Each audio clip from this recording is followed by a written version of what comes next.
पार्वती से कही तो पार्वती ने उनको एक अच्छी सी साड़ी पहना दी और लहंगा पहना दिया।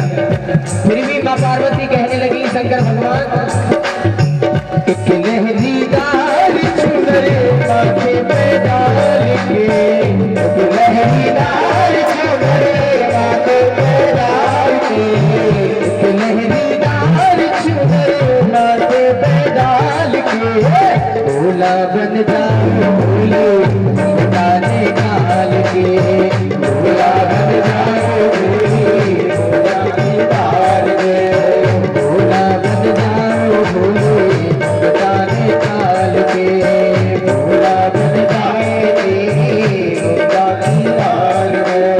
ना पार्वती कहने लगी भगवान अरे महाराज इनको ताली तो बजवा लो कम से कम, रात में ना जा रहे। सब आनंद ले रहे हैं, सुन रहे हैं, सब ध्यान से सुन रहे महाराज पार्वती और शंकर भगवान क्या बात रहा होगा। सब देवता है जो रास रचो और ये यहाँ बैठे थे तो जब रास रच रहे थे तो यहाँ पे खड़े हैं कि भले एक काम होना प्यारे, कम से कम ताली तो बजाने जोर से। देखिए ये जो रास की जो अभी कथा आप लोगों के मन में चल रही है, ये मीठा मीठा धीरे धीरे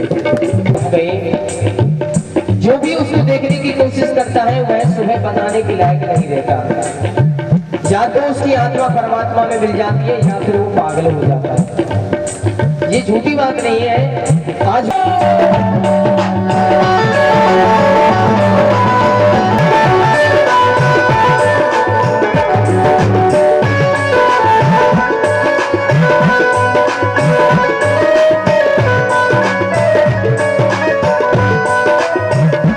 पार्वती कहने लगी भगवान आप भेष तो बदल लोगे मगर ये जो आपके शरीर पर ये बिच्छू सांप लगे हुए इनको कहाँ रखोगे?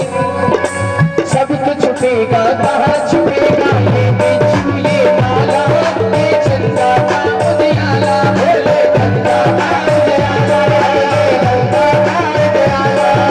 सब तो छुपेगा कहाँ छुपेगा ये बिच्छू ये माला ये चंदा का उजियाला बोले गंगा का उजियाला।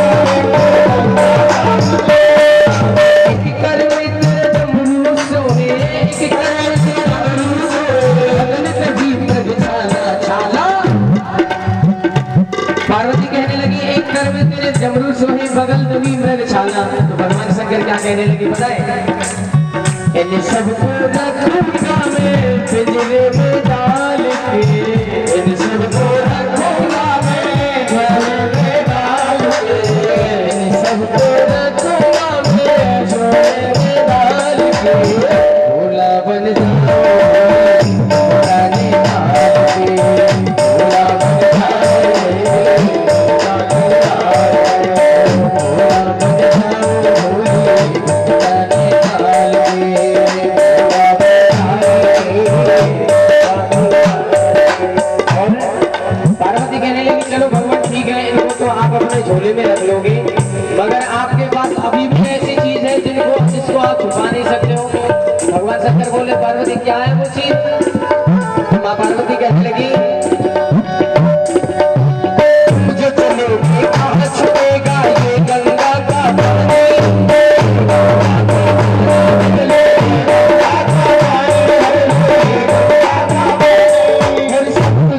कहाँ छुपेगा ये गंगा का पानी, ये गंगा का पानी, गंगा का पानी। मर्दानी आवाज पिया जी, मर्दानी आवाज पिया जी कैसे करो जलानी जलानी। पार्वती कहने लगी भगवान तुम्हारी तो मर्दानी आवाज है, आवाज को तो कोई बदल ही नहीं सकता है। भगवान शंकर बोले पार्वती तू चिंता मत कर मैं कन्हैया के सामने बोलूंगा ही नहीं। पार्वती कहने लगी वहां तो सबको बोलना ही पड़ता है महाराज, सब घूंघट खोल के बैठे रहेंगे, आप बोलोगे तो कैसे तो काम थोड़ी ना चलेगा। उन्होंने कहा मैं तो लंबा सा घूंघट चला लूंगा और ब्रज में तो प्रथा है भैया घूंघट चलाने की। सब कुछ छुपेगा कहाँ छुपेगा ये गंगा का पानी, बोले ये गंगा का पानी, बोले ये गंगा का पानी, बोले ये गंगा का पानी। बोले मर्दानी आवाज पिया जी, मर्दानी आवाज पिया जी कैसे करो जलानी जलानी। पकड़े ना जाओ कहीं मर्दानी चाल से, पकड़े ना जाओ कहीं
कहते हैं महाराज ये बात मेरी समझ में नहीं आई।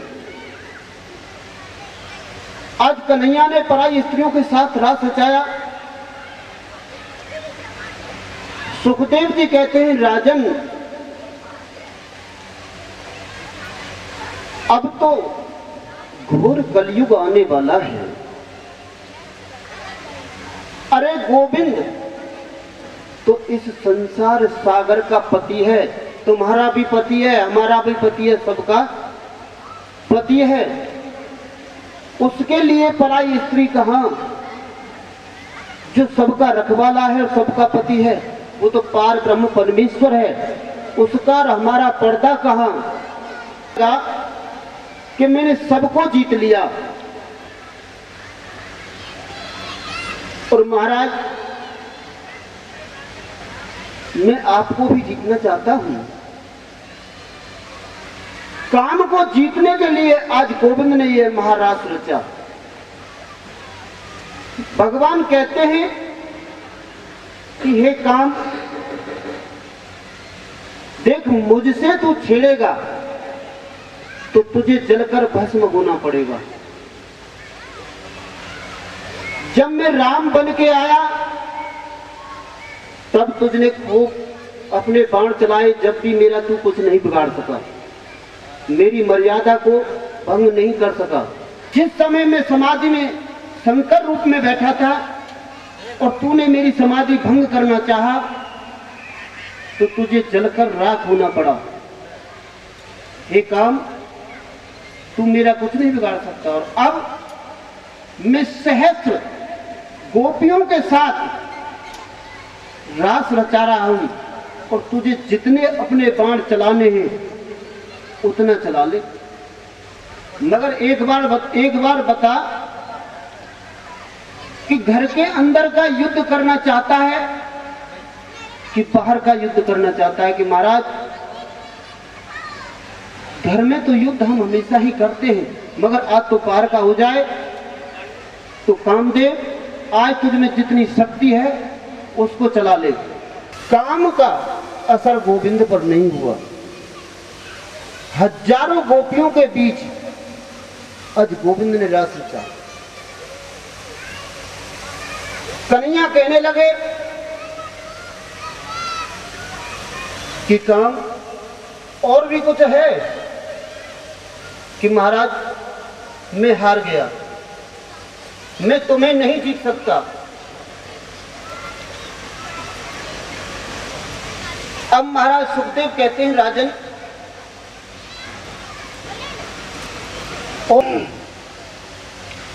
ईश्वर तो एक ईश्वर है और इंसान एक ईश्वर का अंश है। ईश्वर अंश जीव अविनाशी, चेतन अमल सहज सुख राशि। नहीं कोई परेशानी नहीं, क्योंकि सुगर आपकी साइड में होकर के निकल गया और आप स्नान कर रहे। गंगा पवित्र है और उसी गंगा से आपने स्नान किया, उसी गंगा से एक कटोरी में थोड़ा सा गंगा जल लेकर के आए और वही गंगा जल तुमने लाकर के किसी स्थान पर रख दिया और तुम कहीं फ्रेश रहने के लिए चले गए